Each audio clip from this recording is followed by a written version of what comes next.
Hi guys, you are welcome. This is another episode on Knowledge You Get, and today I'll be particular about the idea that there are 12 competent areas in every business that I've come to appreciate.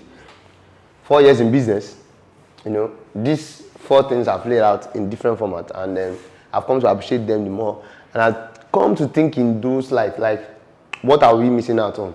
Is it our strategies that's leaking, our leadership? Is it our design culture? Is it our management thing? Or is it our marketing? Or are we in sales problem? So these are core competent areas, and I would like to share what they stand for you in any business. So let's take leadership, which is first and foremost, and that's why I'm listing this number 1. Every other thing I don't believe that is in any particular order, but this comes first. Like in everything and in anything in business, this comes at the very, very first, at the top of your list. Why? Everything rise and fall on leadership. I don't know whether I've been reading about leadership from John C. Maxwell or from Simon Sinek or any of the authors that talk about culture, that talk about business, that talk about leadership. This is the case for everything. If you can't lead yourself, if you can't get yourself to do stuff, not talk of leading others to do stuff, you can't build a business. Like you can't build a company. You can't. Sometimes you have to lead the production team, the contagious team, all of the teams, the innovation team, whatever. I have to lead them. Even these days, I come to appreciate the idea of technical leadership. And in some other words, people talk about not knowing the market.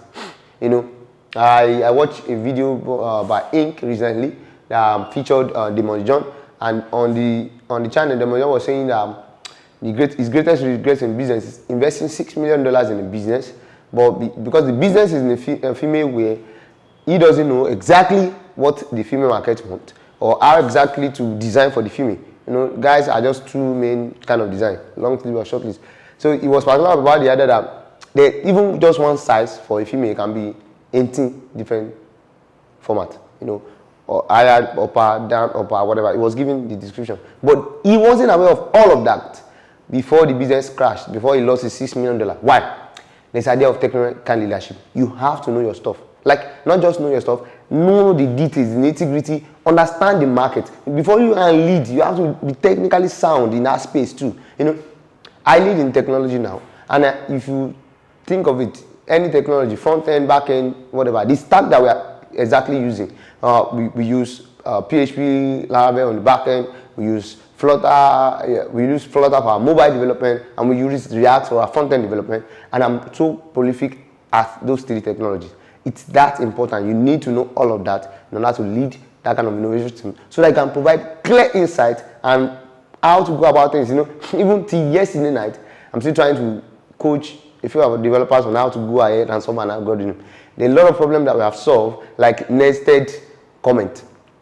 How can you comment into a comment, into a comment, into a comment, into a comment, into a comment? That it can go non-stop. And at the same time, I was the one that come up with the idea of how to go about it. My developers could not figure it out on time. So it's not that they will not be able to, or maybe they will not go ahead and find a solution to it, but it may take time and it may not be efficient. And the way I come up with it, it's so efficient and so deep that you can go a million deep and it's still up and running. I don't know, infinite deep, and you are still up and running. So that's the idea. That's the idea. The simple idea is that you have to lead, and then even not just lead, not just the word that is being written all over books by John C. Maxwell and all of that, but also lead from a very, very sound point of view. Like you have to be technically sound when you are leading people. So the second part in any business is strategy. And this is a very foremost conversation in terms of you have to have a few strategies in your business. Not only you have to have a few smart heads that think in gradients of things. Like, okay, what's our strategy? Where are we going? How do we move from from point A to point Y to point Z? And in moving to that, what are the strategic pursuits we are trying to do? What are the ways we go about it? What are the 1,000 things we are mixing on the way that goes? Strategy is the grandest thing. Like, it's thinking 10x, it's thinking 10x for your business. Like, how do you put the mix of multiple things together? What is strategic to be done? There's a lot of books you can read about strategy. Blue Ocean strategy, this one strategy, cutting and coaching. What are your stand in the market? What kind of offers? When you're dealing with strategy, you pick a lot of things together. Your price point, your entry point, your whatever. You figure all of that together. It's a lot. Strategy varies based on your business model, based on your competitor, based on your landscape, your market space. But you have to have this strategic set of people and this strategic mindset. If you are running your one-person business, you got to keep track of your leadership, that is leading yourself.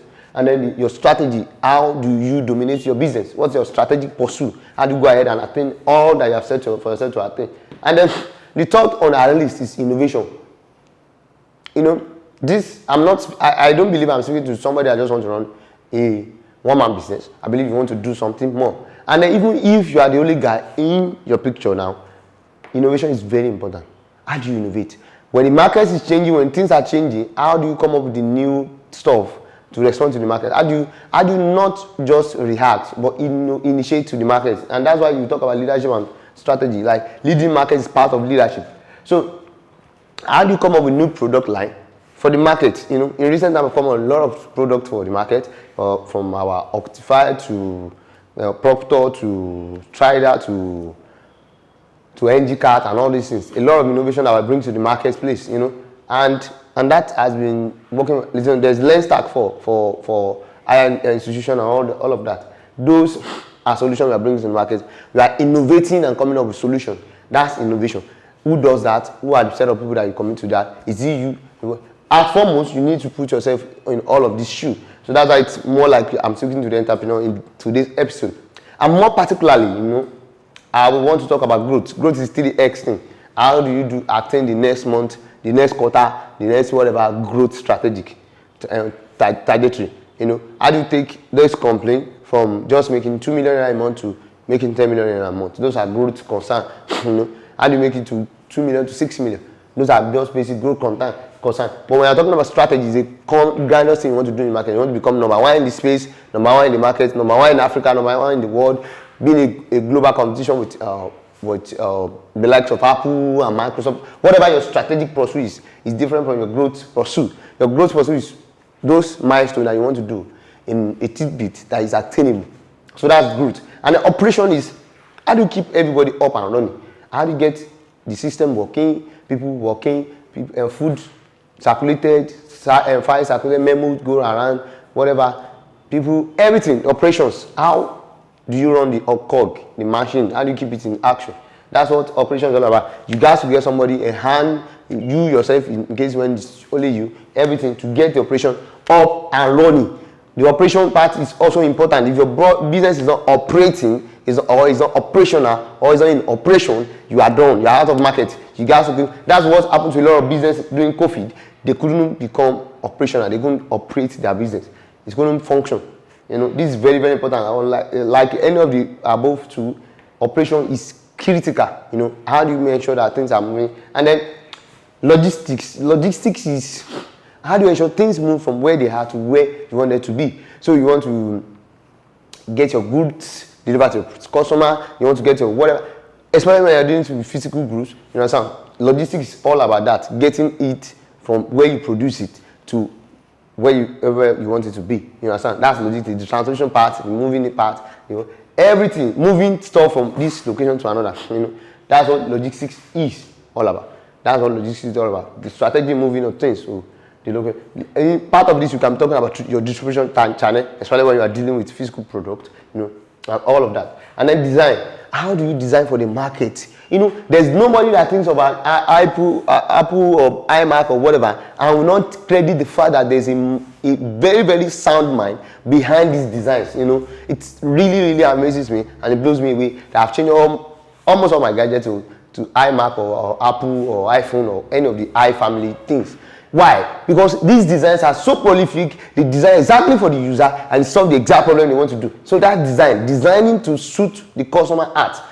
Designing your workplace to ensure that people would like to work. Designing your environment to ensure that there's smooth running and everything. Who does that? Who's that mind that does that? That design stuffs, that designs and come up with the architecture of design, both for the market, for the internal use, both for your client, both for your partnership, for any of those things.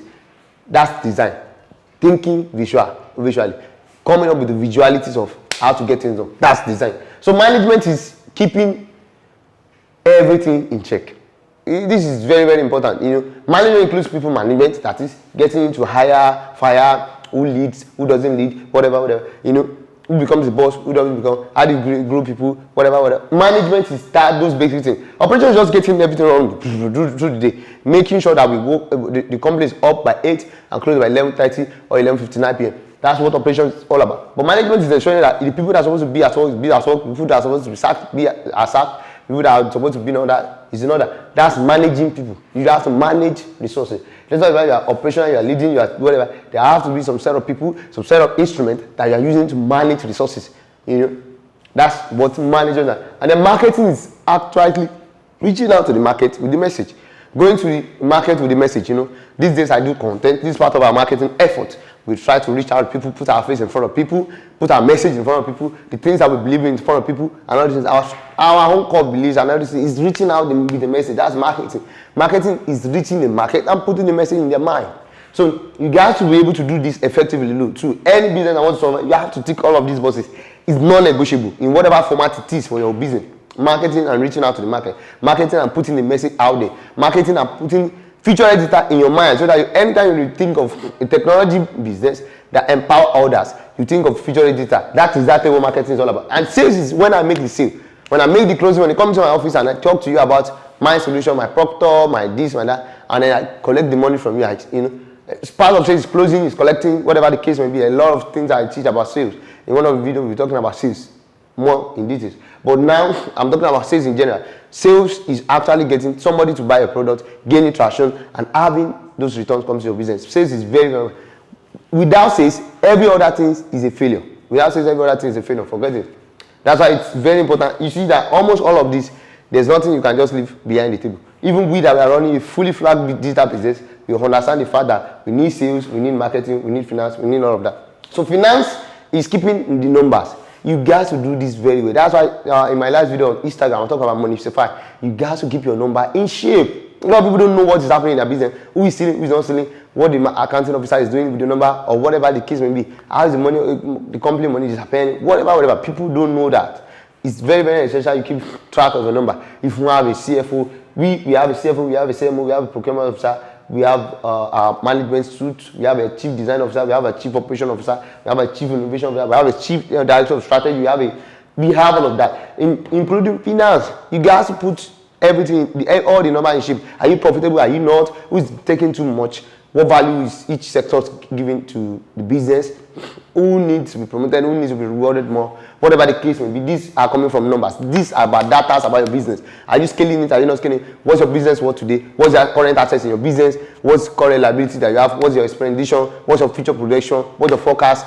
Where exactly is your margin point? What's your margin? What's your gain? Whatever the case may be, you need all of those numbers. You need all of those data to harness you with the ability to do more and go into the market and conquer. So now we are talking about procurement. Procurement is getting this board, the chair, the books, the mark, whatever the case, the iMac you often see my video with, whatever it is, the lighting, the camera. Procurement is getting all of the resources that the business will need. It's actually going to the market and figuring out, we need this, we need light, we need this one, we need power, we need this one, we need that one, we need printer. All of those are what the procurement team is on for to do. You need to procure things. You need to get things that will get ensured. It's about fixing the source. I don't know whether you have checked my video, 4 X's of business. You see the link upward. There's about fixing the source. They are getting things for the source. Management does part of that, which is by managing people and getting people into the system. Procurement does that by getting physical products, items, identity, whatever the case may be. This is where mergers and acquisition happen. As a department, it's under procurement. Merger and acquisition. When you think of the technology that another company built somewhere and you want to go and acquire that company, buy them in and all of that, that's where merger and acquisition happens. Procurement is buying things. You need to buy a lot of as much as you are selling a lot out. Buy talent, buy this, buy all of that. Buy tools, buy instruments, buy everything that will ensure that you project your business upward. Without saying, I haven't said that those are the 12 competence areas that have come to develop in business. Then if the list increases, and I hope it will, because I'm seeing a lot of other areas that are becoming kind of essential growing up. But the point is that these are 12 core competence areas that I've seen that are very solid, that stand over the last 4 years and being in business, and they are very, very prolific, and are paying attention to all of this and thinking all of this has made us move thus far. So my friend, these are the 12 content, And next week, we'll be doing another episode of Knowledge Nuggets, where I break down another idea, where I'll take you through the world of business and you become more sound and prolific in the way you pursue your business and the way you handle your corporate issues. So till then, I no longer remain to be brain. I'm now Elon Jobs, and I will still do a video about why I changed my name to Elon Jobs. Thank you very much. Till we meet next week. Remain unscripted. Thank you.